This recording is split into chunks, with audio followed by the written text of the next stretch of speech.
comme je vous le disais, l'alpha est lancé à compter de ce jour.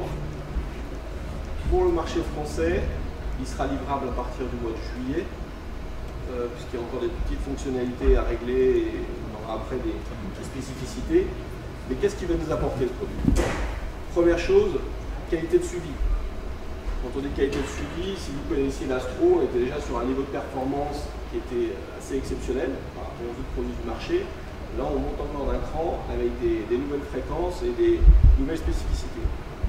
Meilleure précision, on va plus vite. On était à 5 secondes de mise à jour, on passe à 2 secondes 5. Donc tout ça, ça vient participer à la localisation du jeu.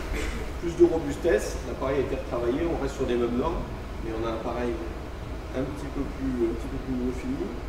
En termes d'endurance, même chose, on améliore la performance.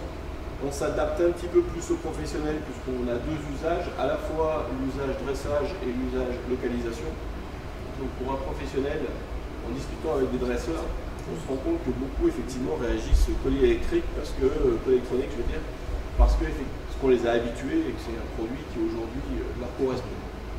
Pour vous expliquer aux gens que sur un même produit, ils peuvent dresser, qu'en même temps ils peuvent avoir tout l'historique de parcours du chien pendant son entraînement, sa vitesse moyenne, la distance parcourue et tout un tas d'autres paramètres, on passe à un autre niveau. C'est-à-dire qu'on permet d'avoir un historique sur l'entraînement du chien, de savoir combien de kilomètres il a fait, quel jour, quelle vitesse il avait, et de faire des moyennes, etc.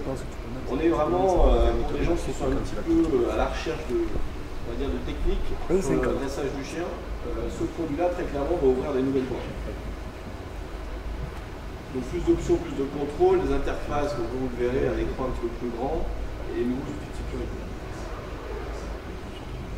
Donc quand on parle de suivi inégalé, donc la portée est à 14,5 km. Donc je ne sais pas si vous connaissez un petit peu les standards du marché, mais on se situe vraiment sur le haut du panier, on est sur quelque chose qui est très performant et c'est en partie lié à l'utilisation de certaines fréquences.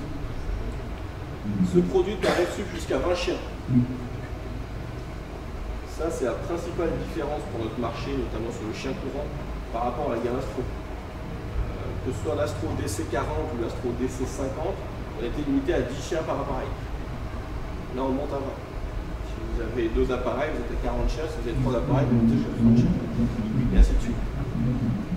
C'est très clairement, pour notre marché, ça va être la principale différence que le marché va reconnaître, puisque beaucoup de gens, notamment dans le sud de la France, utilisent bien au-delà de 20 chiens sur le terrain avec un serveur.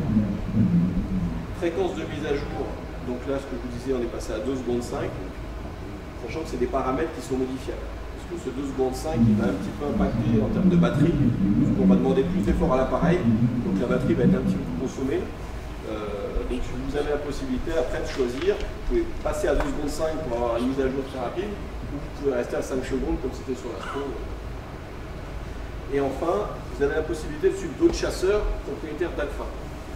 Si vous êtes 2 ou 3 propriétaires d'Alpha sur le terrain, vous allez voir apparaître les autres appareils en localisation. Vous allez savoir où sont postés d'autres chasseurs, où sont les trackers, s'il y a un tracker qui a un appareil, etc. Donc ça, c'est aussi un vrai changement. En fait, l'appareil échange avec les autres, ce qui n'était pas le cas de l'Astro. Certains usages, nouveau mode de chasse. Communication avec le chien. Donc là, on passe dans le mode dressage, c'est-à-dire que là, on est sur de la sonorité, de la vibration. L'alpha, c'est tout faire. L'alpha peut dresser et vous avez toutes les fonctionnalités d'un collier de dressage traditionnel. Avec un niveau qui est celui de Tritonic, c'est-à-dire une expérience et il n'y a pas de concessions qui ont été faites sur la partie de dressage par rapport au fait que ce soit couplé avec du GPS. Donc réglage des colliers, vous n'êtes pas obligé de faire un réglage au préalable. Vous pouvez le faire sur le terrain. Votre chien est en action de chasse, vous pouvez très bien modifier les réglages. Vous pouvez modifier vibration, tonalité et dressage momentané ou continu. Vous pouvez le faire quand votre chien est à 100 mètres, de fixer soit un rayon autour de l'appareil. Vous allez par exemple définir 50 ou 100 mètres autour de l'appareil. À partir du moment où le chien franchira cette limite, vous aurez une alerte sur l'appareil. Vous fixez un rayon, vous dites dans votre chasse, vous savez que vous avez 5 km de rayon autour de l'appareil, fixez 5 km. Si le chien passe la frontière, vous aurez un petit rappel en disant attention, votre chien est à telle distance de l'appareil, donc il a franchi le rayon. Vous pouvez le faire soit par rayon, soit par des zones prédéfinies sur lesquelles vous mettez les points d'accueil.